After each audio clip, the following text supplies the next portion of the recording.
Hello and welcome back. What are we talking about this week? What makes us fat and what makes us lean? And it's not about counting calories or counting points like so many of you are stuck in the hamster wheel of. It is about hormones. So we're going to deep dive into exactly what makes us fat. We're going to get into the anatomy of a fat cell, what it does, how it actually has a brain. Did you know that a fat cell has a brain and is essentially an endocrine organ? So whether you are struggling with hypothyroidism, where you are gaining weight and you can't lose weight no matter what you do, if your hormones are off, if you have insulin resistance that we have talked about before, but we're going to deep dive into it again. So if you are struggling with any of that, today we are going to talk about it. We're going to set the record straight. We're going to get you on a path where you can actually start shrinking your fat cells instead of constantly growing your fat cells. Who wants to do that? Who wants to grow your fat cells and then have them explode and have inflammation all through your body?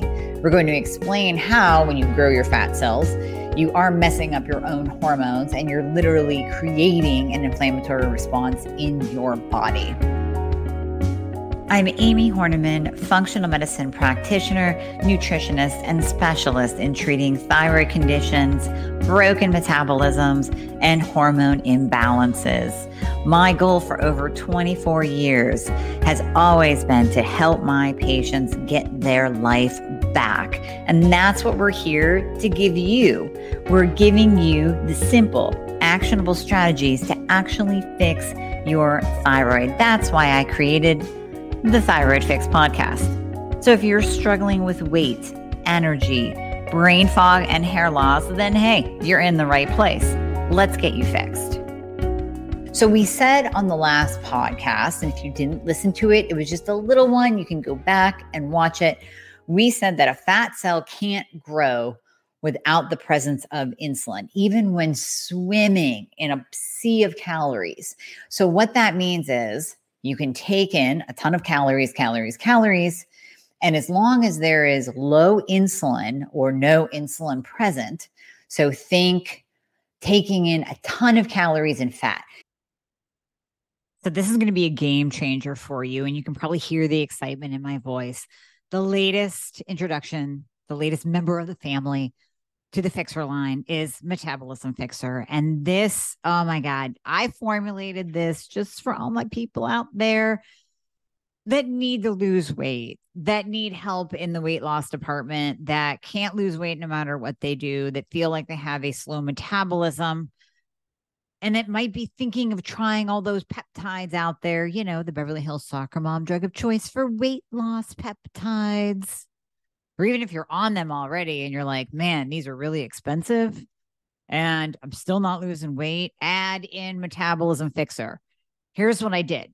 I took the power of T2, which increases your basal metabolic rate while you are sitting there watching Netflix. You're burning fat while you're watching Netflix. I combined it with a very unique patented ingredient called Suppressa.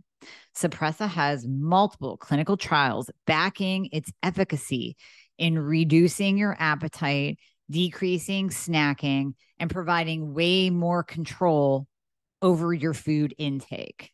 It is amazing. We also see improved emotional well-being, just decreased food cravings all around, reduced hunger, and weight management.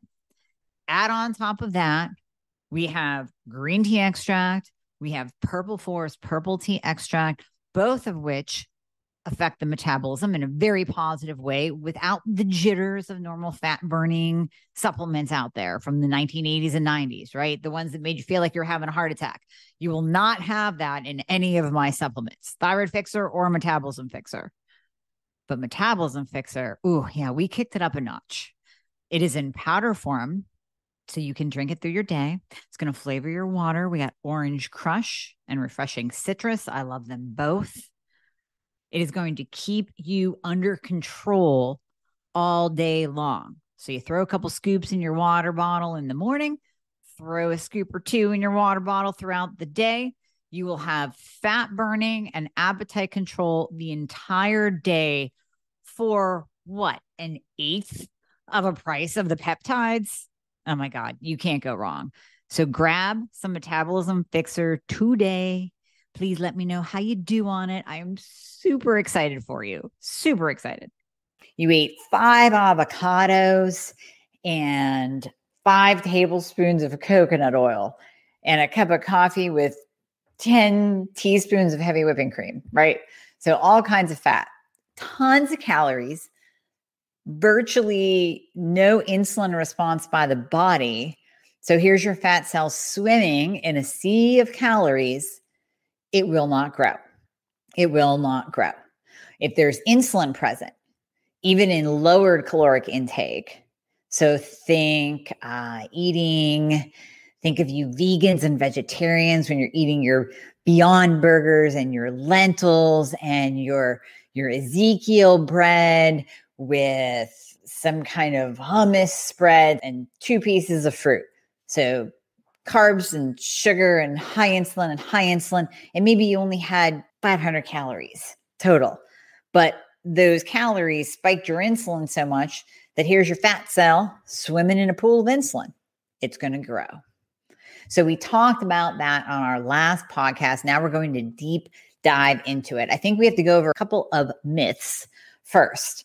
The first big one is eat less, exercise more. And so many of you know this is a myth, and so many of you are still stuck on the hamster wheel of eating less calories, restricting your food, being concerned about the amount of calories that you're taking in. You're tracking them. You're putting in MyFitnessPal. You're doing Weight Watchers. You're counting points.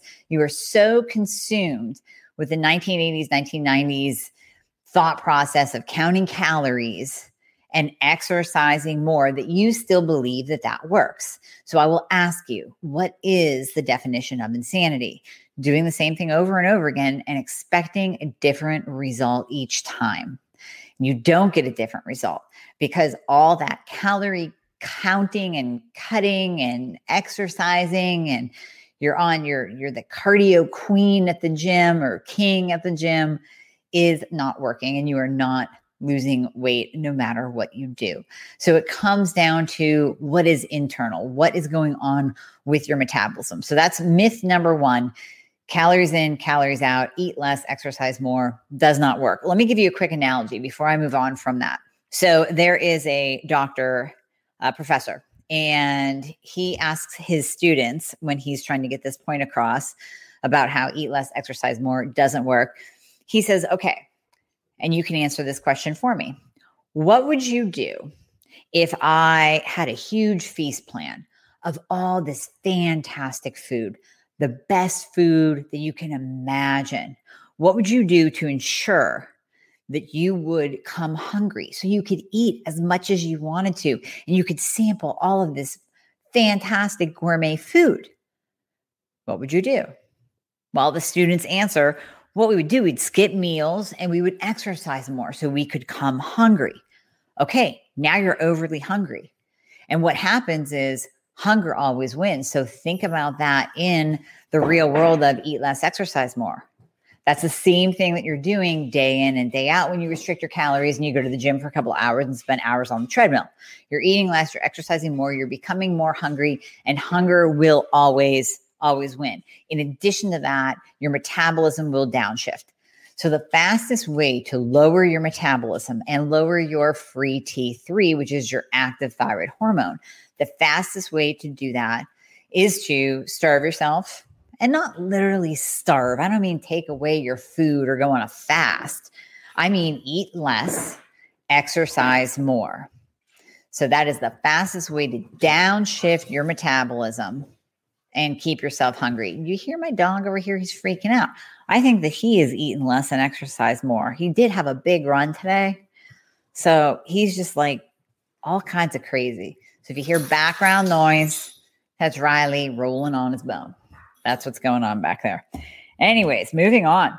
Myth number 2, that fat cells are these inert blobs. They just sit there, right? Because we think of fat, we think of just sitting there, kind of all blobby. And they're not. And that's the phenomenal thing that we have to learn and wrap our brains around. Fat cells are actually endocrine cells that secrete hormones. They have a brain of sorts. So they can influence hormones in our body and they can influence our metabolic rate. So when insulin is elevated, the fat cell, and we talked about it swimming in a pool of insulin. When insulin is elevated, the fat cell actually accumulates energy. It takes in that insulin, accumulates the energy, and it grows. And the fat cell continues to grow and grow in the presence of insulin. When insulin is low, the fat cell will lose energy and release fat for fuel to be burned. So that's how we actually get these fat cells to shrink, because we are removing insulin that usually causes them to grow. Now there's no insulin present, and so they shrink down. They release fat to be burned as fuel, as energy. And the fat cells know this. Also, pro and anti-inflammatory hormones, cytokines, come from fat cells. So I said earlier, and you've heard me talk about insulin resistance over and over again. If you need to bone up, go listen to a past podcast on insulin resistance. You can find it at the Thyroid Fix podcast on any podcast platform. So you get your iTunes, Apple Podcasts, iTunes/Apple Podcasts, because I refuse to call them Apple Podcasts. I'm old school. They're iTunes. And Google and Spotify and Amazon Music, all of those. Go back, bone up, listen. And we will go over insulin resistance today, so bear with me. But we talked about insulin resistance before. We'll go over that. A fat cell will actually become insulin resistant and grow.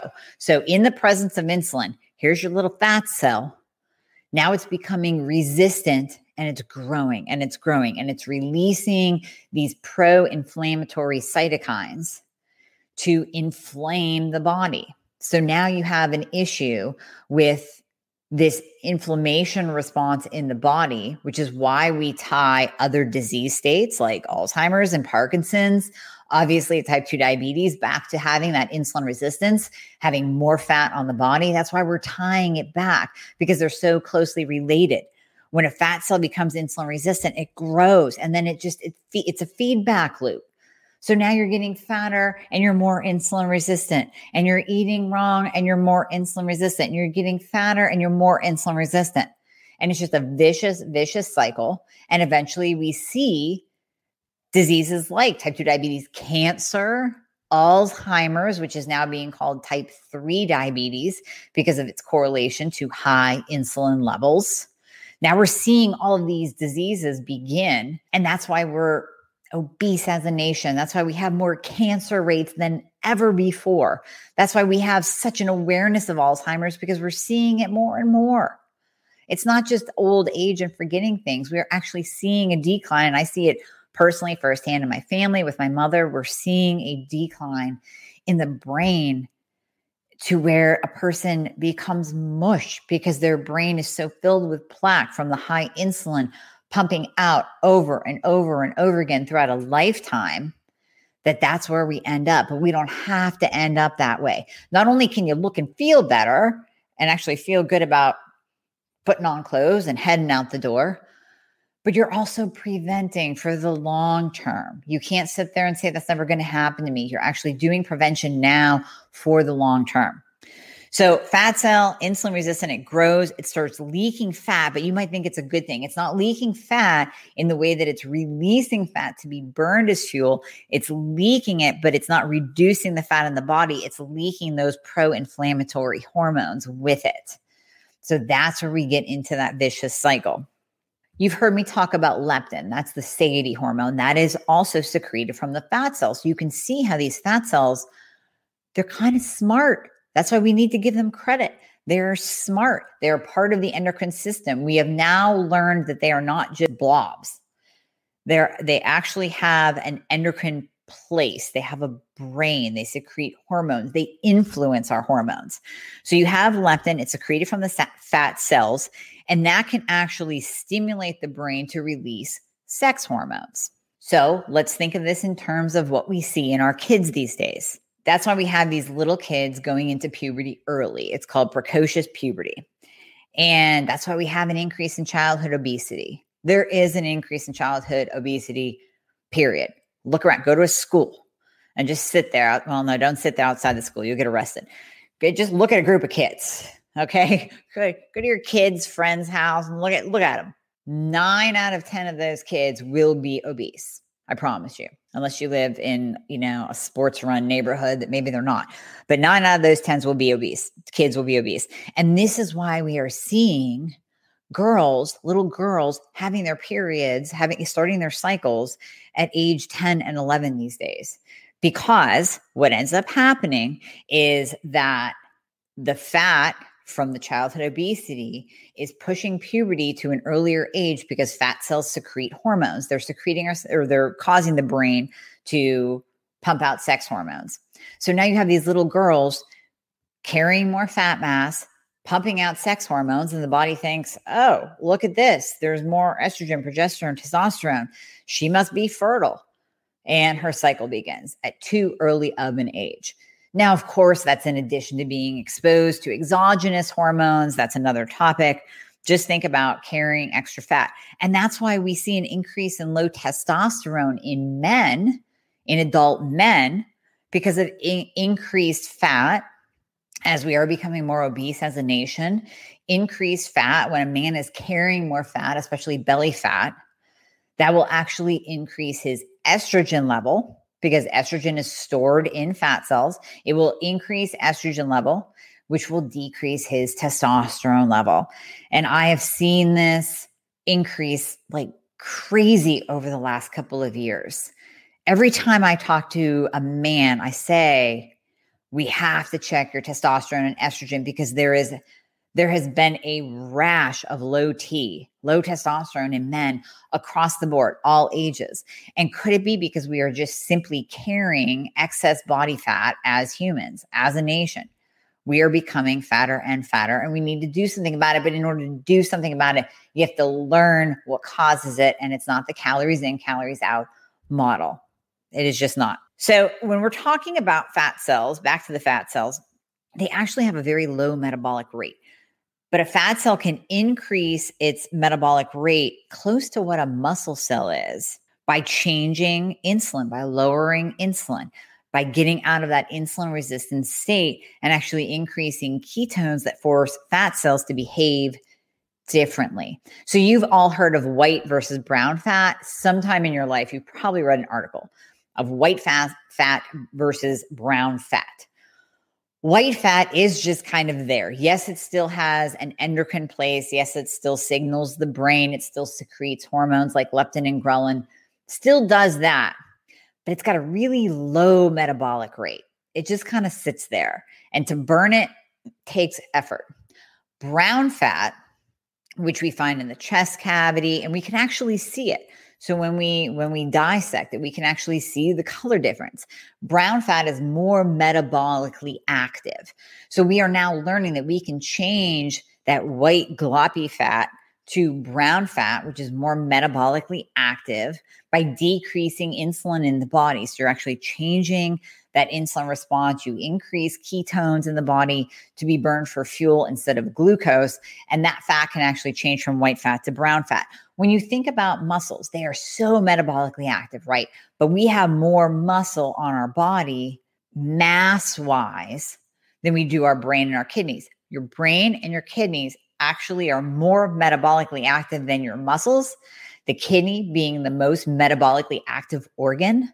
But mass for mass, pound for pound, size for size, it comes down to the muscle tissue being more metabolically active. So that's why we always say you increase your metabolic rate when you increase lean muscle tissue, because that lean muscle tissue is so metabolically active. That's why you can see a difference in a 200-pound male that is obese versus a 200-pound male that is muscular and ripped. Both 200 pounds could be the exact same height, total difference in metabolic rate, total difference in body structure, amount of fat percentage versus muscle percentage. That extra muscle that the guy over here has is burning fat. It's more metabolically active. So we now know that we can actually change a fat cell to become more metabolically active like a muscle cell by decreasing the insulin, increasing ketones, getting it out of that swimming pool of insulin, and then you actually are changing white fat to brown fat. Think about the brain, right? The brain runs on glucose. We are a glucose-centered society because we overconsume carbohydrates. And even in our kids with ADD, ADHD, autism, we are increasing glucose by feeding them the chicken nuggets and the Chips Ahoy and the cereals and all those yummy, yummy snacks. We are pounding their brains with glucose, and we're expecting the brain to run on just that.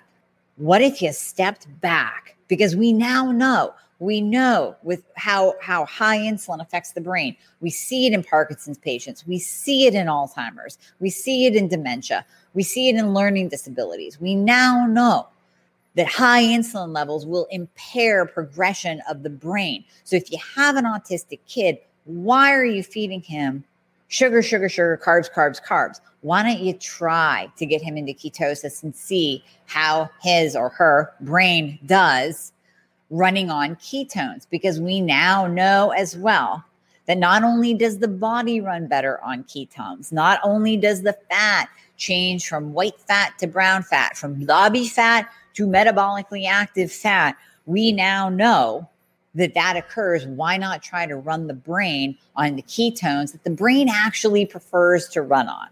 Let's just give it a try. I digress there. I know it's not about lean and muscular and fat and not fat and getting lean, but I had to say it because when we're talking about the metabolically active parts of our body, our brain being the most metabolically active organ, well, kidneys actually, then the brain, then muscles, the brain actually does run better on ketones versus glucose. And this all comes together in lowering your insulin. It all comes together. So what else makes us fat? Then we come back to thyroid hormone and cortisol. These all tie together. So of course, our metabolism. You've heard me say this before.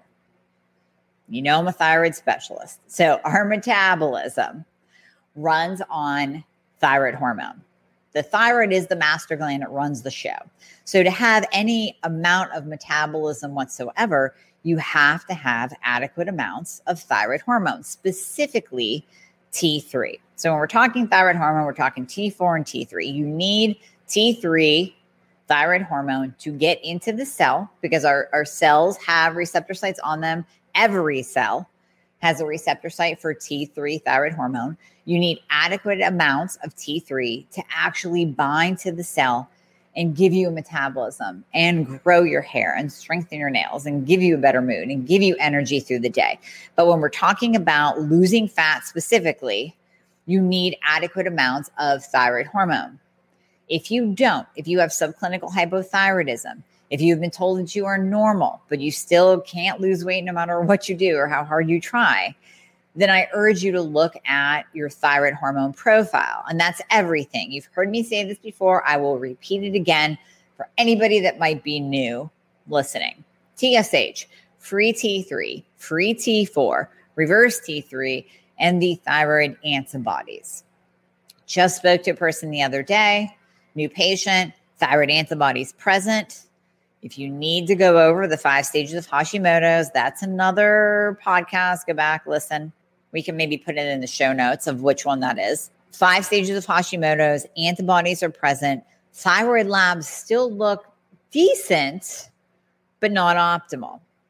They're just starting to change. So does that person have an appropriate metabolism? Do they have a good metabolism? Is their metabolism running like it should be? No, because it's impossible. If you have Hashimoto's, there's that slow destruction of your thyroid. When the antibodies are present, we know that because antibodies come back as a false negative. So when the antibodies are present, we know you have Hashi. We know there's a slow destruction of your thyroid. Your thyroid in no way, shape, or form can produce the amount of thyroid hormones that it needs, T4 and T3. If it's not producing adequate amounts of T4 and T3, how are you going to have enough T3 to get into the cell to give you a metabolism to burn your fat, to burn that stored body fat that you so desperately want to get rid of? You can't. You need adequate amounts of T3 thyroid hormone in order to have any kind of metabolism, any kind of fat burning propensity whatsoever. What gets in the way of T4 to T3 conversion? Hashimoto's aside. Let's say you're just euthyroid. You're healthy thyroid, not a problem. Your T4 that's produced by your thyroid still has to convert to T3, the active thyroid hormone. What gets in the way of that? High insulin is one of them. We're not going to go into everything that gets in the way, but high insulin is one of them. So insulin is high. It's getting in the way of T4 to T3 conversion. And in another recording that you will hear, I believe next week, we will release that. I will talk about resistance of the cell to T3. And I give this analogy. I'll throw it out now. It won't ruin anything. There's no spoiler alerts here. If the insulin is high, and we already said that in the presence of insulin, the fat cell can actually secrete inflammatory, pro-inflammatory hormones, cytokines. So now the fat cell is inflamed. Your body's inflamed. Everything around the fat cell is inflamed. And here comes T3 running along looking for its receptor. Well, you know, when everything is inflamed, it's all like kind of red and foggy and mucky. So here comes T3 trying to find its receptor site on the cell, and it can't. It can't find it. There's so much inflammation in the body. So high insulin, I believe, will prevent T3 from even attaching to its receptor site because it makes sense that it would do that. Too much inflammation in the body is going to prevent all hormones from working properly, from methylating properly, from finding their receptor sites properly. High insulin will also interfere with T4 to T3 conversion. So there's another problem. We've already connected those two. And I always say the double whammy to your metabolism is having insulin resistance, or maybe you're full-blown type 2 diabetic, and a thyroid problem at the same time. It's the double whammy to your metabolism.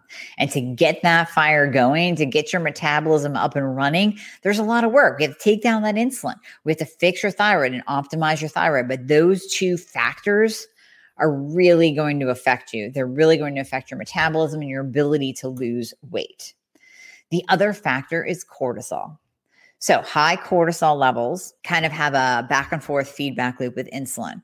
So when insulin is high, we also can see a stress response in the body because of the inflammatory cytokines that are released.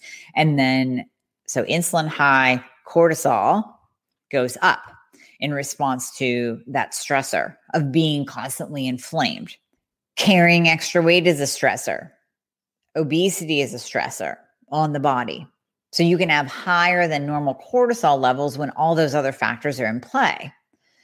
High cortisol will also interfere with T4 to T3 conversion, and it will create also, so it will exacerbate the inflammatory response of the body when cortisol is always running high. So think about the morning awakening response with cortisol. Cortisol rises to wake us up. This is where the feedback loop comes in. Cortisol rises to wake us up. Glucose comes up. So we see it if we're testing our glucose, if we're using a constant glucose monitor, we'll see glucose come up because cortisol comes up. And then insulin rises to take care of the glucose. If you're insulin resistant, now you have too much going on. Now you're in that fat storage mode. Nothing really you can do about the cortisol awakening response. That's just something that normally happens to us because we need that high cortisol to wake us up. The problem is if it remains high throughout the day. So now you're running this high cortisol throughout the day. You're running a high glucose throughout the day. Insulin's high throughout the day. It never comes down. You are in nothing but a constant fat storage mode. And that high cortisol level is interfering with your thyroid function. Now you have that perfect double whammy to your metabolism. Actually, now it's a triple whammy because now you're running high cortisol all through the day. And it's a constant feedback loop over and over and over again. The question becomes now, what can we do? Because that's what's on your mind right now, right? What can I do then? So I had mentioned ketosis earlier. One thing you can do is start to dabble properly with the ketogenic diet. Now, I've talked about this before. Don't click off. Don't push stop. Don't push pause. Don't leave me here yet because your eyes are rolling. There is a right way and a wrong way to do the ketogenic diet. If you present to me, if you are my patient and you have high insulin, you have insulin resistance, and you're fasting insulin, so when we're testing it, that fasting insulin is above a 6. Your glucose is either too high or too low.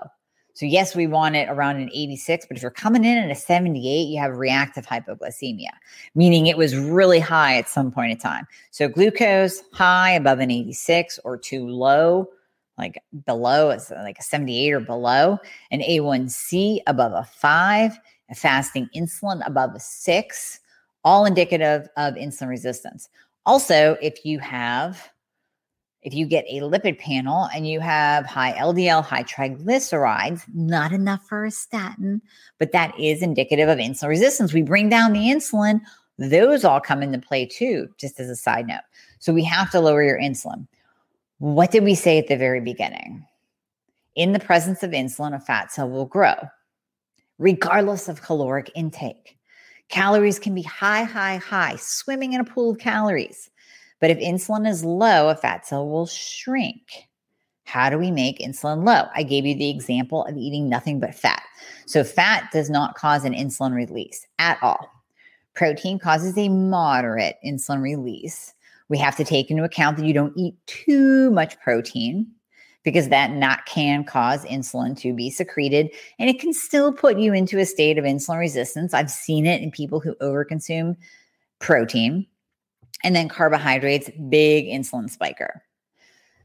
Now, that's not to say that you have to eliminate them completely. You can do a modify, but one way or another, if you are carrying excess body fat, if you are telling me that you can't lose weight no matter what you do, if you're in the cycle of counting calories or counting points or killing yourself at the gym, you need to stop. You need to lower your insulin. It's not that hard to do. It really isn't. You need to lower your carbohydrate intake, increase your fat, and keep protein right in the moderate range. Obviously, I recommend working with someone such as myself because we can do up a diet for you that is actually easy to follow, gives you a bunch of ideas, and then you can start experimenting on your own. Here's what people do when they decide to cut carbs. Nothing but the packaged stuff. So like Slim Fast has a keto line now. They're eating anything that says keto on the front, keto granola. They're eating nuts out the wazoo. They're not getting in any green vegetables. They're eating bacon and pork rinds and cheese like it's going out of style. That's the wrong way to do it. There's a healthy way, the right way, and then the unhealthy wrong way. So you need something that is tailored to you, and you need to do this correctly. But once you do it correctly, it's a beautiful symphony that happens in your body as the fat cells shrink and inflammation goes down. And then your thyroid works better and your lipid panel comes in nice and pretty that your doctor will be so proud of. You have to lower your insulin. To do that, you need to lower your carbohydrates. So that's step one. Now, then from there, we can talk about actually getting into a state of ketosis. So when you get into a state of ketosis, you can use things like exogenous ketones. I've talked about Designs for Health Keto-Nootropic drink. I've used it every day for the past year and a half. It has definitely helped me keep off the, I would say, extra 10 that I was carrying around a year and a half ago. Not that you would look at me and say, man, that chick needs to lose 10 pounds. But I can tell now my clothes are fitting much better. I'm much more comfortable in absolutely everything I put on. So Keto-Nootropic drink by Designs for Health. We'll put a link in the show notes too for you to that particular product. I use that as an exogenous ketone to actually raise my ketone level to keep me in a fat burning state all day, every day, despite the carbohydrates that I eat. Now, that doesn't mean I can go out and eat McDonald's and bread and ice cream every day and still use my Keto-Nootropic drink and get away with it. But it is a very nice crutch, and I like the way it tastes. It tastes like Tang, so I'm kind of addicted to it at this point. It makes my water taste better. Helps me drink more water too. So I use the Keto-Nootropic drink, exogenous ketones, to bring me into a state of ketosis. And then that way I don't have to keep my carbs plummeted low. I have a little bit of leeway. I have a little bit of give and take. But I'm at the point now I'm not trying to lose anymore. I'm just maintaining. If you're trying to lose, then use that Keto-Nootropic drink or exogenous ketones to bring you into a state of ketosis while taking your carbohydrate intake down. And do not go by net carbs. That is the lazy man's excuse to eat more carbs. You don't go by net carbs. You go by total. So I don't care if something says 1 gram of net carbs, but you turn it over. I just had a question yesterday from a patient, keto brownies. I said, you can make them, just make sure you don't eat the whole tray, like maybe someone in this room has. But I digress again. I'm thinking about the brownies, see? But it has 1 net carb on the front. And then it has 16 actual carbs per brownie. So yeah, go ahead and eat 2. There's some fiber in there. There's good fat. It's cool. Try to stay under 50 to 60 carbs. Even if you eat 2 brownies, that still gives you some leeway for the rest of the day. No, you don't have to count every single carbohydrate and every red pepper that you eat. There's some leeway there. That's why I say just work with somebody, because you can really go down a crazy rabbit hole of counting carbohydrates if you try this on your own. So I recommend working with someone. I recommend working with someone. Next step is to get your thyroid optimized. Get all the lab tests done, all of them. And then let's look to see, is there something going on there with your thyroid that maybe you're subclinical, maybe you're in stage 2 of Hashimoto's, something that we need to address and treat in order to get your metabolism back up. Now, maybe your thyroid is just fine. Maybe it's just the insulin resistance over here that we need to take care of. Maybe you have low vitamin D levels. So I did put a link in the description. We'll put it in the show notes. Link to the, my free book, 12 Weeks to Weight Loss. So giving you a free book, wrote it a few years ago, basic step-by-step guide, but it'll give you all these things to think about, like insulin, like thyroid, like environmental factors. Vitamin D is one of them.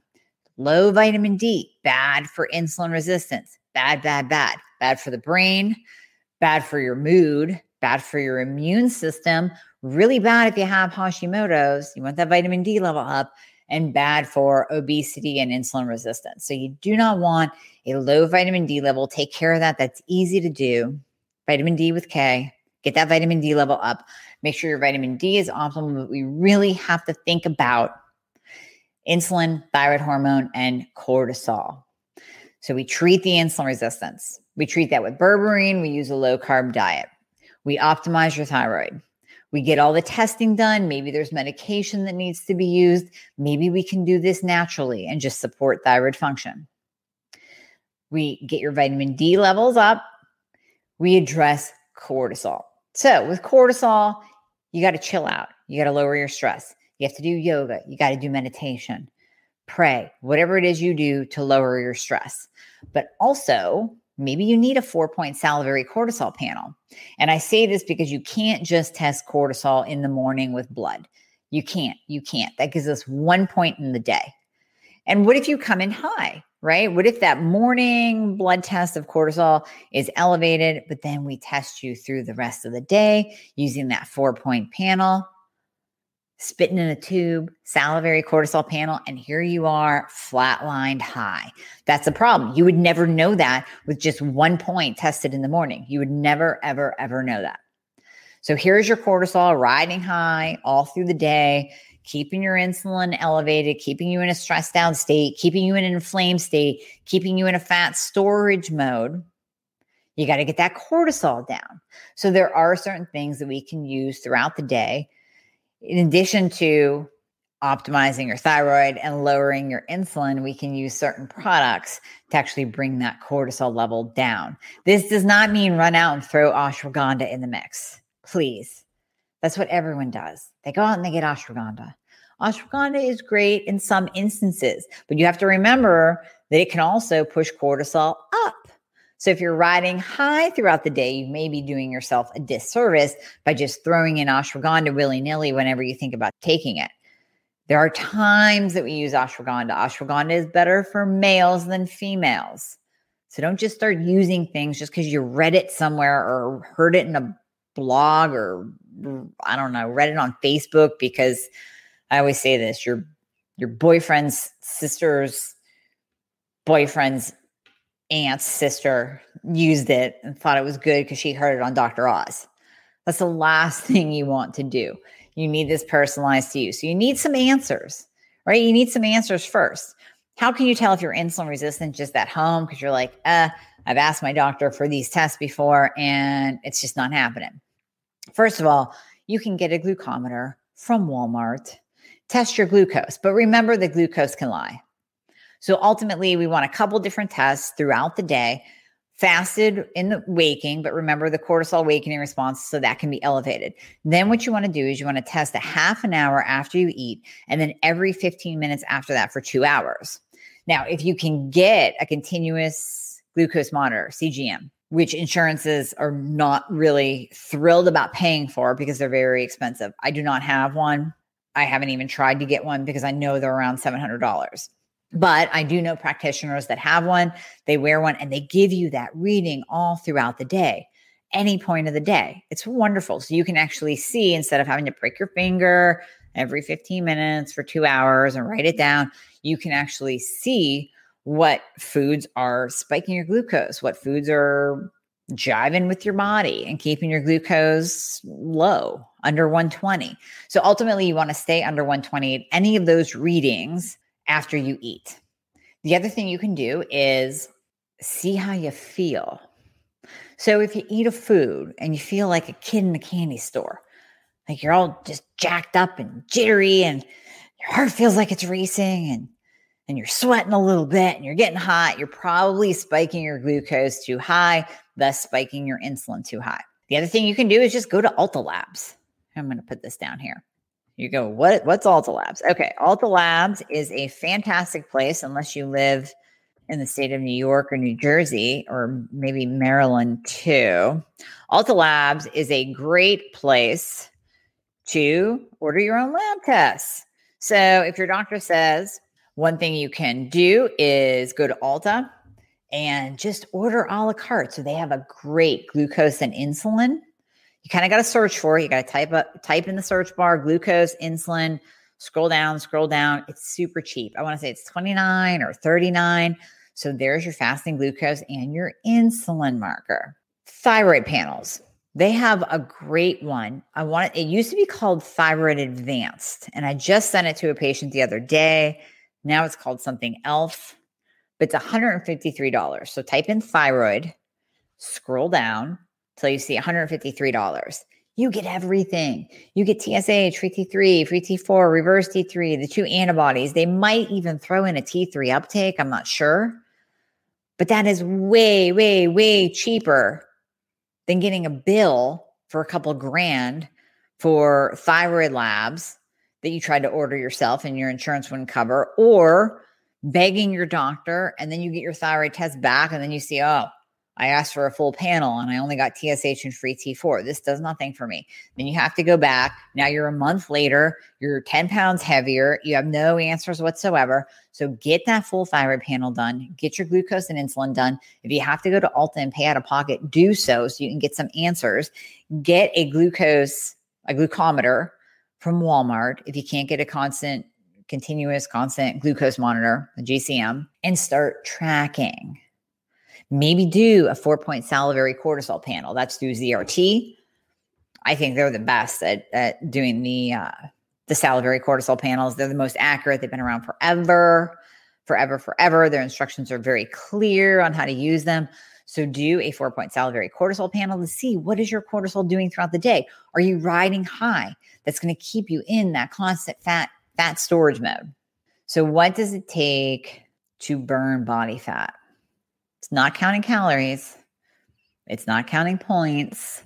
It's looking at your hormones, looking at what your body is doing, what your fat cells are doing. And you know what? By the way, get a leptin test too.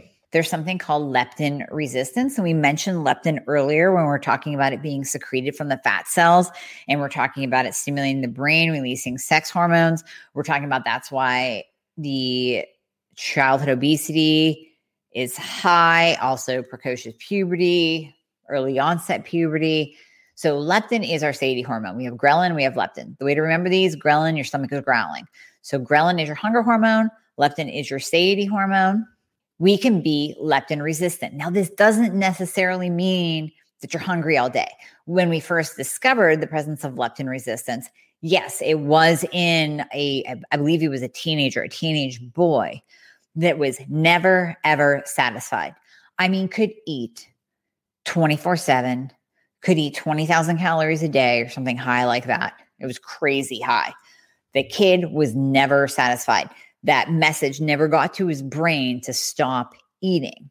The other problem, though, with leptin resistance is it's very closely tied to thyroid disorders. It's very closely tied to insulin resistance.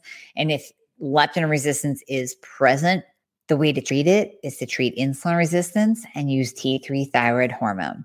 So it's kind of important. It can kind of give you a little inside peek into insulin and into your thyroid health, as well as getting the insulin and the glucose and the thyroid panels done. So get leptin too. Throw that in. Let's see if you're leptin resistant as well. Whew. Wow. 45 minutes of talking about fat. How about that? So as always, if any of you have any questions whatsoever, please reach out to me. So you can now go to my website and click on book a call. And on there, I have a nice little intro video that tells you exactly how I work with patients. So you get kind of an overview right there. So you can say, hey, how long does she spend with patients? What does she do during the consultation? What do I get? Basically, I fix you. But I want to go into the details and tell you everything that you get when you're working with me. So you can go to my website at amiehornaman.com, click on book a call, watch the video, and then pick a day and a time for a discovery call so we can learn more about you. You can learn more about what I do. Either myself or my head team member, Karen, will give you a call and we will deep dive into your health, answer any questions that you might have. So that is one way to get on the weight loss journey and improve your health and optimize your thyroid and fix your little broken metabolism there. And if you're not quite ready yet, then make sure you do subscribe to my podcast, The Thyroid Fix, because there's new episodes weekly. And that's a great way to binge listen and educate yourself. If you know the why, the how is going to get easier. So I encourage you to do that. Like I said earlier, you can find it on iTunes or Apple Podcasts, Google, Spotify, or Amazon Music.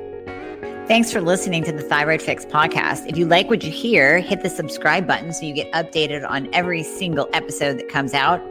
Go to my website at amiehornaman.com and feel free to follow me on Facebook, YouTube, and Instagram.